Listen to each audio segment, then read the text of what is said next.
최근 KF-21 보라매에 대한 글로벌 주목도가 급상승하고 있습니다. 20대의 추가 양산 승인, 영국의 엔진 및 미사일 협력 제안, 폴란드의 직접 체험 요청 등 관심이 집중되고 있습니다. 다른 국가들도 독자 스텔스 전투기 개발을 시도하고 있지만 KF-21처럼 관심과 견제를 동시에 받는 경우는 드뭅니다. 이는 한국의 항공 기술력이 세계적으로 인정받고 있음을 보여줍니다. 한국은 KF-21의 최첨단 기술을 지속적으로 접목하며 해외에서 더 높은 평가를 받고 있습니다. 국내에서는 다소 과소평가되던 KF-21이 글로벌 무대에서 주목받는 이유를 살펴보겠습니다. KF-21 양산 공정은 놀라운 속도로 진행 중이며 조만간 획기적인 소식이 발표될 전망입니다. 개발 엔지니어들은 20대 양산분이 거의 동시에 롤아웃될 것이라고 자신있게 밝혔습니다. 경남 사천의 KF-21 생산 공장에서 공개된 바에 따르면 부품 가공이 80% 이상 완료되었습니다. 공개된 조립 장면은 최종 조립 단계일 뿐, 실제 공정은 훨씬 진전된 상태입니다. 부품 가공이 완료되면 최종 조립에 집중할 수 있어 최초 양산기 롤아웃 이후 속도가 급격히 빨라질 것입니다. 20대 양산분은 짧은 시간 내 모두 완성될 가능성이 높습니다. KF-21 생산 공장은 길이 180m, 축구장 3개보다 넓은 공간에서 5대씩 동시 조립을 진행합니다. 공정 구역별로 전투기 형상이 다르며 각 단계별 조립 과정이 체계적으로 관리됩니다.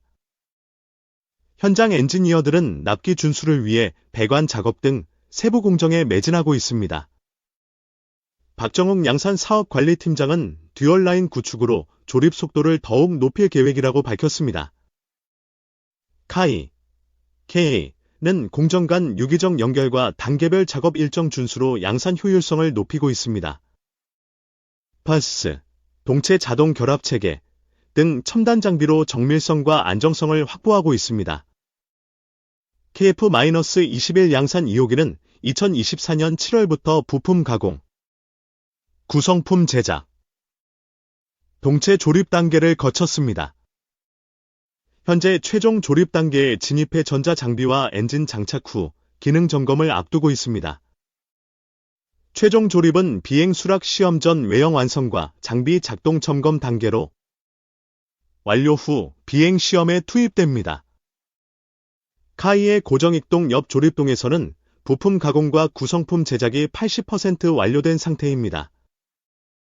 조립동 공정 완료 후 20대분 부품 가공이 재개되면 약 1년 뒤 블록 1 부품이 모두 완성될 전망입니다.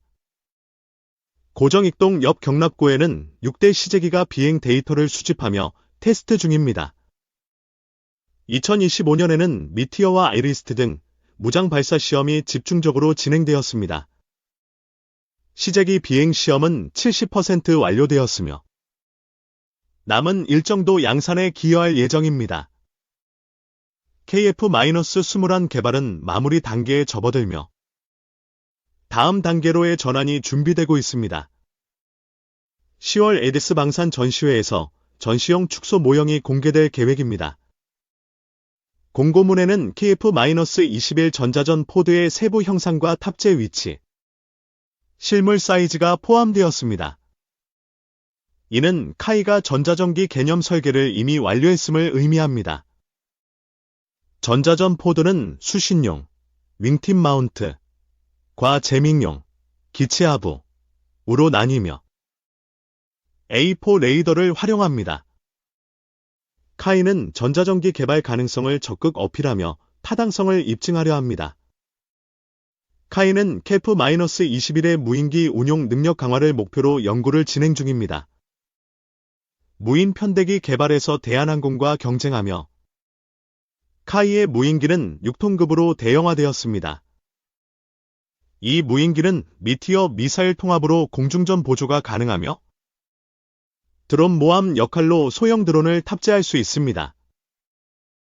블록 2부터 내부 무장창이 도입되며 다양한 무장 호환이 예정되어 있습니다. 모듈형 설계로 기수 부분 교체를 통해 장거리 탐지, 전자전, 정찰 등 다목적 임무를 수행합니다. 카이는 이를 항모 함재기로 활용하며 20톤급 전자기 사출 장치와 호환 가능성을 검토 중입니다. KF-21 무인 편대기가 공군과 해군에서 각각 활용되면 하늘과 바다를 지키는 핵심 자산이 될 것입니다. 이러한 기술 혁신은 양산 공정의 순조로운 진행 덕분에 가능해졌습니다. 폴란드는 최근 한국 방산에 적극적인 관심을 보이며 2022년 빅딜을 연상케 하는 행보를 이어가고 있습니다. 폴란드 공군 사령관이 KF-21을 직접 체험한 데 이어 국방 대표단이 방문했습니다. 대표단은 방사청, 현대로템, 하나에어로스페이스, 카이를 방문하며 항공협력을 강조했습니다. KF-50 계약 논의 외에 KF-21 관련 협력 가능성을 폴란드 측이 먼저 제기했습니다. 폴란드는 KF-50PL 업그레이드 생산 라인 이전을 협의 중이며 자국 항공 기술 발전과 한국의 생산 부담 완화를 목표로 합니다.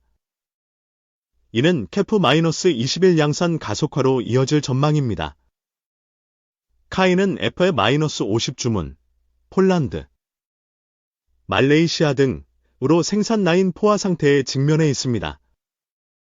KT-1 웅비 생산 라인을 인도네시아에 판매하며 FA-50 라인 확보에 나선 바 있습니다. 폴란드의 라인 이전 제한은 한국의 KF-21 양산에 우선순위를 두고 KF-50 주문을 자국에서 소화하려는 전략입니다. 이는 양국 간 협력의 실질적 성과로 이어질 가능성이 큽니다. KF-21은 기총 발사 시험을 통해 조준 체계의 미세 조정을 진행 중이며 핵심 성능 검증을 완료했습니다. 디테일 다듬기 단계에 접어들며 2026년 하반기 실전 배치가 예정되어 있습니다. 방사청은 26일 40대 규모의 추가 양산 계약을 체결하며 KF-21이 21세기 가장 성공적인 전투기 프로젝트로 평가받고 있습니다. 그러나 중국 네티즌은 이를 실패로 깎아내리며 스텔스 성능을 비판합니다. 그들은 외부 무장창과 기총 포트로 인해 KF-21이 스텔스 전투기가 될 수 없다고 주장합니다. 하지만 내부 무장창은 블록 3부터 적용되며 기총 포트 문제도 해결책이 제시되었습니다. 카이는 2020년 복합 소재 기총 포트 커버 특허를 출원하며 스텔스 성능을 강화했습니다. 기존 기총 포트는 RCS, 레이더 반사 단면적을 증가시키는 문제를 안고 있었습니다.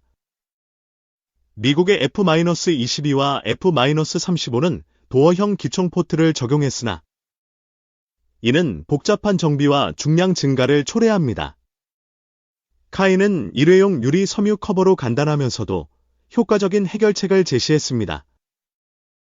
이 커버는 평시 스텔스 성능을 유지하며 기총 사용 시 첫 발사로 파괴되어 떨어져 나갑니다. 가벼운 소재로 제작되어 비행 특성과 탄도 궤적에 영향을 주지 않습니다. 커버 교체는 간단한 정비로 완료되며 도어형 커버 대비 정비 효율성과 신뢰성이 뛰어납니다. 근접 교전 시 스텔스 성능 저하는 이미 제공권 장악으로 사소한 문제로 간주됩니다. KF-21의 기총은 M61A2 발칸 게틀링으로 분당 6,600발의 연사 속도를 자랑합니다. 이는 F-15, F-18, F-22에 적용된 경량화된 현대화 기관포입니다. 일각에서는 미사일 위주의 현대전에서 기총이 불필요하다고 주장하지만 베트남전과 우크라이나 전쟁에서 기총의 중요성이 재확인되었습니다. 기총은 전투기의 필수 보험으로 간주됩니다. KF-21은 서방 주력 미사일, 미티어, AIM-120, AIM-9X, 아이리스티, 모두 탑재 가능하며 공대지 무장, 제대, LGB, GBO 시리즈으로 멀티롤 전투기 역할을 수행합니다. 국산 천룡 미사일은 800km 사거리로 북한 심장을 정밀 타격할 수 있으며 최근 안전 분리 시험을 성공적으로 마쳤습니다. 이는 한국형 타우러스라 불리는 전략 무기입니다. KF-21은 전자전기 플랫폼으로 진화하며 전용 포드로 레이더 교란과 정찰 임무를 수행할 예정입니다. A4 레이더와 정밀 재밍 기술로 아시아 최강의 전자전 전력을 구축할 가능성이 있습니다. 영국 엠브다는 KF-21의 스피어 3 공대지 미사일을 제안하며 협력을 요청했습니다.